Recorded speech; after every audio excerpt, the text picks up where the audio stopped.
The hijackers intentionally crashed two of the airliners into the Twin Towers of the World Trade Center in New York City, killing everyone on board and many others working in the buildings. The hijackers crashed a third airliner into the Pentagon in Arlington, Virginia, just outside Washington, D.C. The fourth plane crashed into a field in Shanksville, Pennsylvania, in rural Pennsylvania, after some of its heroic passengers and flight crew attempted to retake control of the plane, which the hijackers had redirected toward Washington, D.C. There were no survivors from any of the flights. The events of that day and on the days after shocked our nation and filled us with grief as we watched the footage on TV and read about it in newspapers and magazines. Interestingly enough, the earliest accounts of how we, as a nation, began to deal with our grief was the memories of people singing, "We Shall Overcome," and "America, the Beautiful."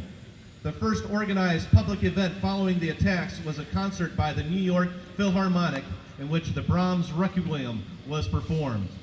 It was music that gave us the beginning of a sense that life might go on.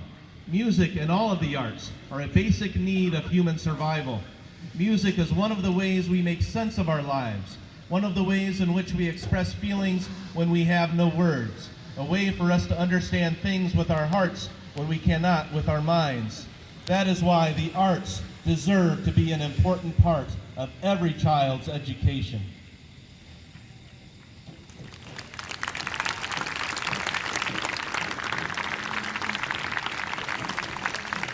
Tonight, approximately 1,350 student musicians representing 11 communities will pay another musical tribute to honor and remember those nearly 3,000 people who lost their lives on September 11th, 2001, and to those who have served or are presently serving our country in our nation's military, law enforcement, and emergency rescue squads with a performance of Lee Greenwood's "God Bless the USA."